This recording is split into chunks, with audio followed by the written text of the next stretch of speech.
De transformação que movimenta a indústria sucro-alcooleira. A nova Canabrava investe no setor, gerando eletricidade e o combustível etanol, que tem grande impacto no dia a dia das pessoas. Infraestrutura automatizada, geração de empregos e compromisso socioambiental. Nova Canabrava Bioenergia. Energia para crescer.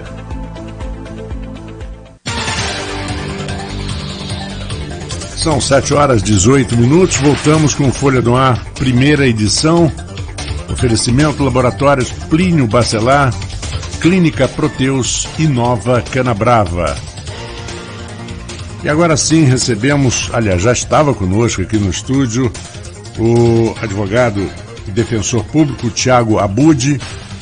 Thiago, bom dia, muito obrigado, prazer primeiro lhe conhecer. E obrigado por estar conosco aqui nessa segunda-feira, tão cedinho, no Folha no Ar, primeira edição. Bom dia. Bom dia, Marco Antônio. Bom dia, Arnaldo. Bom dia aos ouvintes. Obrigado pelo convite. Estou aqui à disposição para a gente conversar sobre nossos assuntos atuais. Então vamos lá.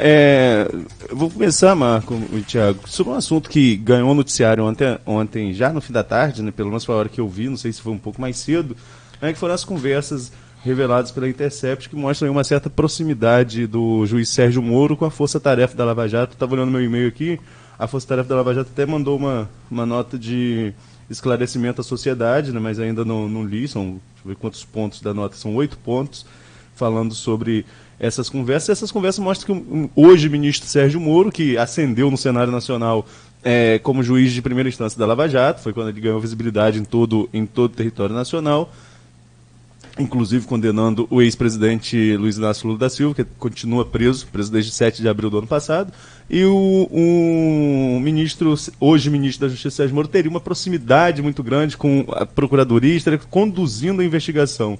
Estava conversando com o Thiago aqui nos bastidores, ele já leu um pouquinho mais sobre o assunto, queria ver qual a opinião dele dessa proximidade. O juiz pode conduzir o Ministério Público numa investigação e não teria problema nenhum nessa questão?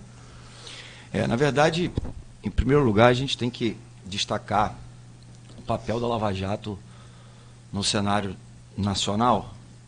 E, em primeiro momento, a gente tem que dar ênfase ao fato da Lava Jato ter chegado numa criminalidade que não se chegava.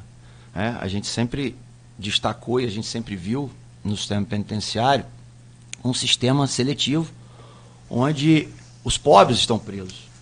Essa era a nossa realidade no cenário nacional até a Lava Jato. Então, nesse aspecto, a Lava Jato é positiva.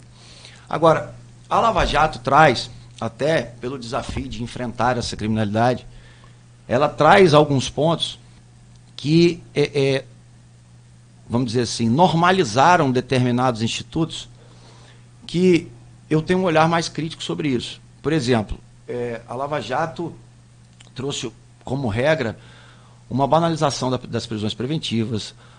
A Lava Jato trouxe a condução coercitiva como prática, enfim, vários outros aspectos. E agora o que se vê nessa reportagem jornalística do Intercept é uma proximidade do juiz, Sérgio Moro, que conduziu a Lava Jato, com a força-tarefa do Ministério Público Federal. E aí, na verdade, o que se tem que se questionar é se é possível o juiz interferir nessa produção de prova por parte de quem acusa. Não me parece que seja o melhor caminho. Seja para o lado da defesa, seja para o lado da acusação, o juiz não pode ser tendencioso, o juiz deve ser imparcial. Agora, quais serão os desdobramentos disso?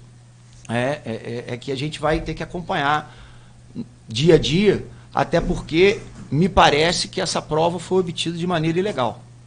E aí, enfim, as conversas, né? E aí, na verdade, não estou dizendo que foi a equipe do jornalismo da Intercept que assim o fez, mas eles receberam essa prova, embora na reportagem eles neguem que tenha sido fruto do ataque de hacker, mas me parece que não havia autorização para se interceptar o conteúdo dessas conversas. Pelo que eu li até agora, e eu li muito pouco ainda sobre, seria uma mensagem do Telegram. Telegram seria um aplicativo pessoal, né? Então, qual seria a fonte que disponibilizaria a minha conversa pessoal, se não fosse eu, ou uma conversa entre eu e você? Se não fui eu, não foi você, quem mandou essa conversa? Certamente não é uma coisa natural, né? Me parece que é fruto dessa ação desses hackers, muito embora a reportagem faça questão de destacar que não é, que eles teriam recebido antes da invasão. Da né? invasão.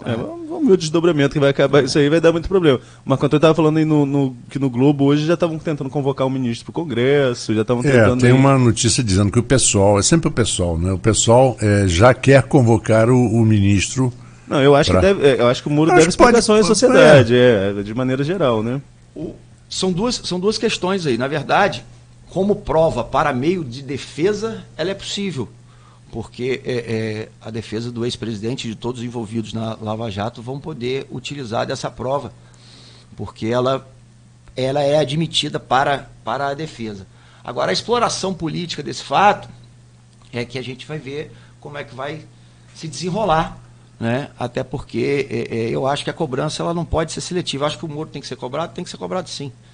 Mas a gente precisa exigir também que se faça uma autocrítica, né, de todos aqueles que participaram, estão enlameados nessas acusações que a gente não vê, né? Veja bem, Tiago e Arnaldo, toda vez que nós acompanhamos isso na Itália, nas mãos limpas, e toda vez que existe um fato ou como foi a Lava Jato, que veio também já na trilha do Mensalão, né, que foi preciso uma denúncia e um deputado, que foi o caso do Roberto Jefferson, abrir a boca e falar, né, porque senão não chegaria a lugar nenhum. Mas toda vez que existe esse fato, né, existe uma reação contrária muito grande, principalmente de quem está envolvido ou que parece estar envolvido nas famosas tramóias. Essas pessoas pulam muito e tentam mudar um pouco o discurso, dizer que é por uma questão de direitos individuais, constitucionais, quando na verdade eles têm medo também de serem envolvidos. Na verdade eu acho que, Marco, os fins não justificam os meios. Eu acho que a falta de ética e a ilegalidade daqueles que cometem crime não pode justificar a atuação deturpada por parte do Estado. Claro, isso é óbvio. Mas politicamente, e aí esse é o enfoque que eu estou dando aqui, eu acho que é preciso uma autocrítica para além dessa análise do enfoque de violação de direitos. Entendeu? É só aí essa pontuação. Aproveitando que a gente está falando do Moro, depois a gente vem para o cenário local, como que você viu um juiz ascender o cargo de ministro e como você avalia isso início da gestão do Sérgio Moro na Justiça e Cidadania? Arnaldo, na verdade isso é uma posição muito pessoal dele, né? Eu acho que não seria o mais adequado você largar a magistratura para vir para um cargo, né, de confiança do presidente da República, sobretudo pelo fato dele ter conduzido o processo da Lava Jato até então. Então, eu no lugar dele eu não iria, mas eu posso dizer por mim, não posso dizer por ele. Sim. Né? Enfim, e eu acho que isso dá margem a questionamentos de quem foi prejudicado pela atuação da Lava Jato. Né? E se imputa a ele uma atuação política desde quando juiz. Né? Essa é a crítica. Enfim, até para se evitar isso, é que eu, no meu posicionamento, se fosse ele, não iria. Mas, como não sou, né, isso aí é uma decisão muito pessoal de cada um. Agora, ele apresentou, quando recém-chegado ao Ministério, o pacote anticrime, né? E o pacote anticrime, ele tem algumas, no meu modo de ver, alguns defeitos. Né? Eu acho que o pacote anticrime, ele está muito mais relacionado à punição do que o ataque das causas que levam à criminalidade.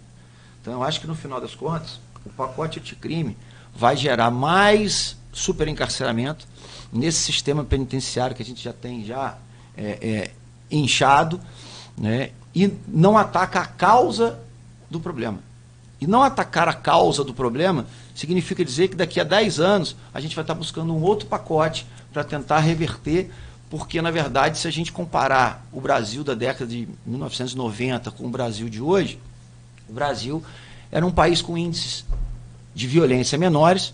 Nós tivemos leis que recrudesceram essas questões relacionadas ao direito penal e que não resolveram o problema. Nós temos uma sensação de insegurança muito maior hoje do que tínhamos, né, lá atrás. Então, na verdade, nesse aspecto, eu acho que esse pacote acaba sendo mais do mesmo, ou seja, a punição por si só não gera o efeito de você reduzir a criminalidade. Quando a gente discute cumprimento de prisão após condenação em segunda instância, é muito relacionado a crime que a gente estava falando antes, crime de colarinho branco, né? Porque o criminoso em outras áreas, não nessa área, nesses crimes específicos de atuação política, sendo muito claro, ligado a Lava Jato, normalmente ele vai preso, ninguém recorre, ele continua lá preso. Quantos presos a gente tem que já poderiam estar soltos, né, superlotando o sistema prisional, que você disse que o nosso é terrível, o sistema prisional brasileiro.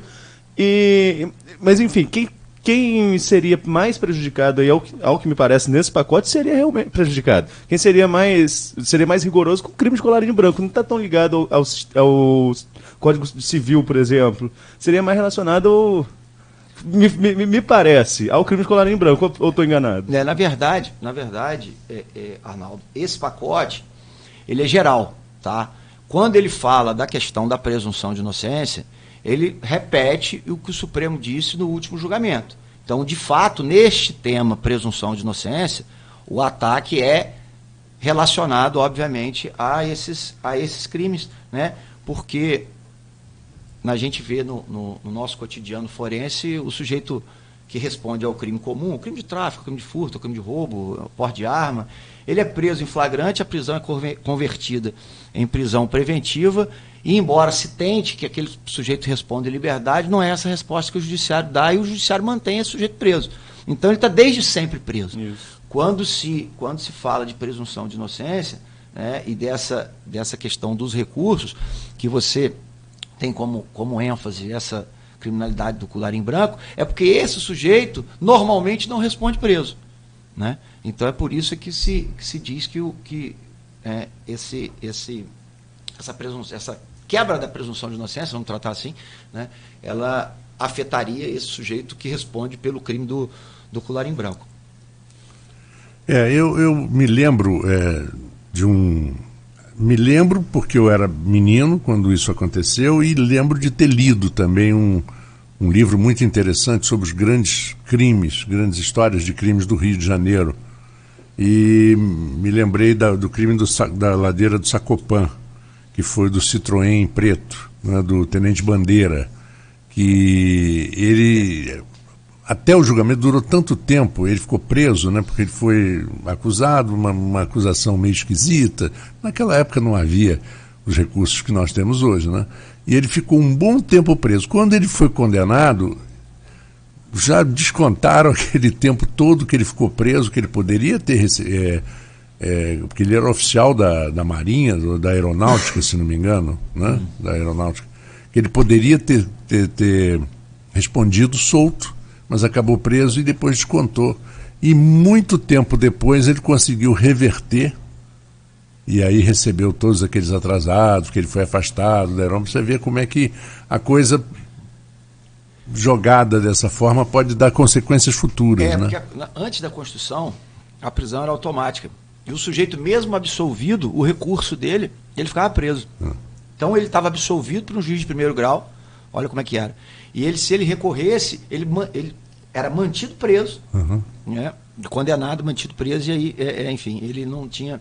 E se o Ministério Público recorresse da absolvição também, ele era mantido preso. Então ele não tinha o direito de aguardar em liberdade. E aí... Aí tudo muda depois de 88. Né? Exatamente, tudo muda depois de 88, porque a Constituição trouxe a presunção de inocência que não tinha na Constituição anterior, entendeu? E ela condiciona o trânsito em julgado da decisão condenatória. Mas a gente está vendo aí que tem alguns casos que não estão transitados em julgado e estão presos, né? Agora, eu até perguntei isso aqui, eu falei sobre isso com o Cristiano Miller, presidente da OAB, teve mais alguém que teve aqui da área jurídica que eu também fiz a mesma pergunta e vou repetir a você. Como que a gente entende, como que a gente explica isso para o público que é leigo, assim como nós jornalistas, que a gente sempre recorre a algum advogado para traduzir do juridiquês para o português para a gente, né? Como a gente explica isso para o público de maneira geral? O fato, por exemplo, do Lula estar preso com uma condenação em segunda instância e, vamos dizer aqui, pegar como exemplo, o ex-governador Garotinho, condenado também em segunda instância no caso da formação de quadrilha, mas solto por uma decisão monocrática de um ministro do STF. Como que o entendimento do pleno é um e o entendimento de um ministro muda isso? Como explicar isso para o leigo? Na verdade, a gente tem visto hoje uma falta de coesão no próprio Supremo Tribunal Federal, né? Na verdade, o Supremo Tribunal Federal não julga como colegiado. São 11 Supremos dentro de um Supremo único, né? Na verdade, cada um pensa de uma maneira, enfim, e não se prestigia a decisão colegiada. Não que nesse caso eu ache que a decisão colegiada tenha sido boa, não. Eu acho que o legislador poderia mudar a lei, essa lei, se fosse mudada, não seria inconstitucional, mas eu acho que o Supremo não poderia ter feito essa interpretação que ele fez, e ele vai ter a oportunidade de discutir isso novamente. Mas, de qualquer maneira, uma vez tomada a decisão pelo pleno, boa ou ruim, ela deve ser seguida. Né? Realmente é difícil você compreender. Decisão de juiz não se discute, cumpre-se. Exatamente, inclusive por eles, né? Por eles. E aí você tem uma decisão do plenário do Supremo, que foi controvertida, é verdade, né? Mas que o Supremo adotou essa decisão majoritariamente e ela deveria ter sido cumprida. Agora, essa decisão não impede que o juiz analise, em cada caso concreto, se é necessária a prisão preventiva para assegurar a aplicação da lei, se é necessária a aplicação para garantir a integridade da instrução, da ordem pública, enfim, em cada caso concreto o juiz pode analisar se ele prende antes do trânsito em julgado, se ele prende antes, né, de eventual condenação. É por isso que não se confunde uma coisa com outra. A prisão preventiva é aquela prisão do sujeito que está preso desde o início, né, porque o juiz analisou e viu, nesse caso, a presença desses requisitos. E quando o sujeito está solto é porque o juiz não viu e garantiu ele o direito de responder em liberdade. A análise é casuística. Mas nesses casos que eu citei aqui, por exemplo, do Lula, por exemplo, não é uma prisão preventiva. O Lula está preso por uma condenação em segunda instância. Exatamente. E no caso do ex-governador Garotinho, que eu também citei aqui, ele está solto mesmo com uma condenação em segunda instância. Exatamente. É aí que é mais difícil explicar. Por exemplo, o Sérgio Cabral está preso preventivamente desde 17 de novembro, né? Tá lá, já tem condenação em segunda instância, mas já está preso desde 17 de novembro. O caso do Pezão também, o ex-governador Pezão, que está preso da mesma forma. Mas nesses dois casos específicos que eu trouxe aqui são idênticos. São semelhantes. A decisão são idênticos no sentido de que tem decisão em segundo grau, né? E a decisão do ministro Lewandowski contraria a decisão do plenário. Agora, não foi só no caso Garotinho, tem outras decisões. Não, tem outras também. Que ele adota, contrariando essa decisão do plenário. Toda vez que, eu acho, Arnaldo, toda vez que a gente conversar ou tiver um debate com um aspecto jurídico, a gente deveria criar essa sessãozinha assim, como explicar? Como explicar? Como explicar, por exemplo, Tiago, ao público que não tem conhecimento jurídico, que não faz aquela análise, que não, né? Como explicar que aquela mala de dinheiro de 500 mil, não sei se foi a de 500 mil ou aquele apartamento com 52 milhões, mas foi dita pelo Supremo como não prova suficiente. Como explicar para o público? Às vezes, juridicamente, até tem explicação, tem razão. Mas na verdade o Supremo não avaliou ali, naquele caso concreto, a culpa ou não daquela pessoa que estava conduzindo a mala, né? Na verdade, o que o Supremo analisou foi a questão da possibilidade do sujeito ser preso antes do julgamento. Foi isso que foi analisado, né?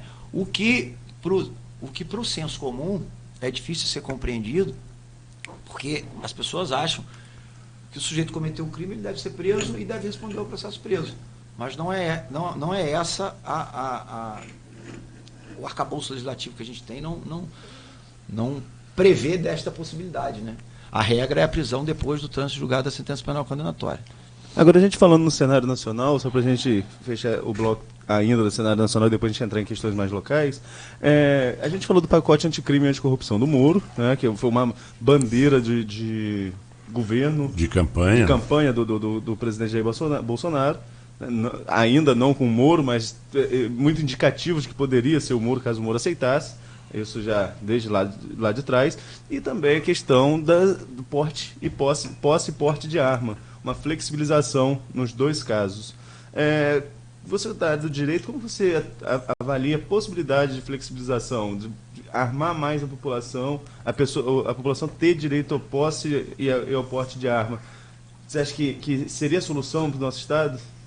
Olha só, eu vejo tanto no porte de arma, quanto na questão tratada no pacote. O porte de arma não está tratado no pacote. O porte de arma foi através de decreto presidencial, né, que alargou as possibilidades do sujeito ter a posse da arma, né?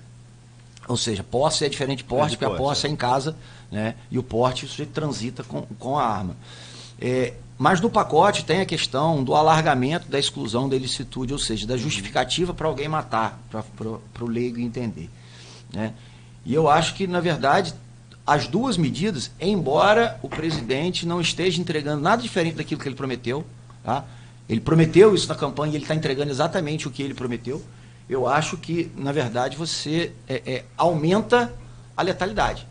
Eu acho que você contribui para o aumento da letalidade num país onde nós temos uma alta taxa de letalidade, né? Mata-se demais no Brasil. E, inclusive, pelas mãos das forças policiais. Então, eu acho que, na verdade, a gente não pode ter como comum e a gente não pode ter como normal esse alto índice de homicídios que a gente tem, inclusive no município de Campos dos Goytacazes, mas a gente também não pode ter como comum e normal um sujeito passeando com a sua família tomar 80 tiros, né, da força policial, que no caso foi o Exército, que aconteceu no Rio de Janeiro. Então, eu acho que a gente precisa entender por que isso acontece e a gente precisa atacar a causa, porque do contrário a gente vai continuar matando e as pessoas vão continuar morrendo, né? Mas você acha que seria uma forma do Estado meio que lavar as mãos da sua obrigação, porque segurança é dever do Estado? Quando ele libera, vamos falar só na posse de arma, por exemplo, quando ele flexibiliza a posse de arma, meio que lava as mãos, cada um é responsável pela sua segurança? Eu acho até que a posse, o Arnaldo, vai acabar sendo um caminho para desfigurar o Estatuto de Desarmamento e daqui a pouco se permitir, né, um alargamento do próprio porte, né? Eu acho que o Estado acaba terceirizando para o particular uma tarefa que é dele, né? E aí eu vejo como de uma maneira equivocada. Mas eu volto a te dizer, não é nada diferente daquilo que o presidente prometeu. Ele prometeu isso em campanha e está entregando o peixe que foi prometido, né? Uma coisa que eu acho interessante e quando você fala da pessoa ter o acesso à arma, vamos falar, porque se defende muito o cidadão de bem. Mas o cidadão de bem já está com os nervos à flor da pele. Já está enfrentando uma pressão de sair de casa diariamente sem saber se volta, sem saber se vai ser assaltado, sem saber se... Não é verdade? Porque nas grandes cidades, o Rio de Janeiro, São Paulo e grandes cidades, Recife, a coisa é mais ou menos assim. Você vê um exemplo, para na porta de um banco um carro forte. Eles entram, 2 funcionários entram para pegar o malote de dinheiro, de cheques, não importa, de valores. Ficam 2 funcionários do lado de fora, um na porta do banco, outro na porta do carro forte, com a arma na mão e com o dedo no gatilho. E com um estado de nervo à flor da pele, porque nesse horário, nesse momento é que acontecem muitos assaltos. A porta está aberta e... né? Qualquer movimento estranho, às vezes inocente, mas estranho, aquele dedo no gatilho pode apertar o gatilho. Com certeza. Né? E a mesma coisa acontece com uma pessoa que está na rua, armado, vamos supor, flexibiliza o porte também futuramente, e vem uma pessoa meio agressivamente para lhe pedir uma informação. Dá um tiro. Esse fato, você não acha que complica ainda mais? Esse vigilante, ele é absolutamente treinado, né? E é absolutamente treinado, imagina. Para que ele não, em tese, né? Em tese. Para que ele não reaja. Mas ainda que ele não seja o absolutamente treinado, Arnaldo, ele é muito mais treinado do que nós. Do que nós. Na verdade, o que eu acho que a gente precisa fazer é uma discussão do papel do Estado. O Estado existe por quê e para quê? O Estado existe para nos dar segurança. É do Estado esse papel. A gente paga imposto e não é pouco, é exatamente para o Estado ser presente e o Estado atuar. Né? O Estado não pode, a partir da sua omissão, justificar determinadas delegações. Né? Porque senão daqui a pouco a gente vai justificar, Arnaldo, a privatização do sistema penitenciário, por exemplo. Como já acontece a privatização da saúde, a privatização da educação. Né? Mas só que a segurança pública é dever do Estado, o Estado não pode delegar isso. É isso que a gente precisa discutir. Bom, são 7h42, 43 agora, virando. Nós vamos a um intervalo e voltaremos com o nosso papo com o Dr. Tiago Abud aqui no Folha no Ar, primeira edição. Daqui a pouquinho. Já são milhares de associados.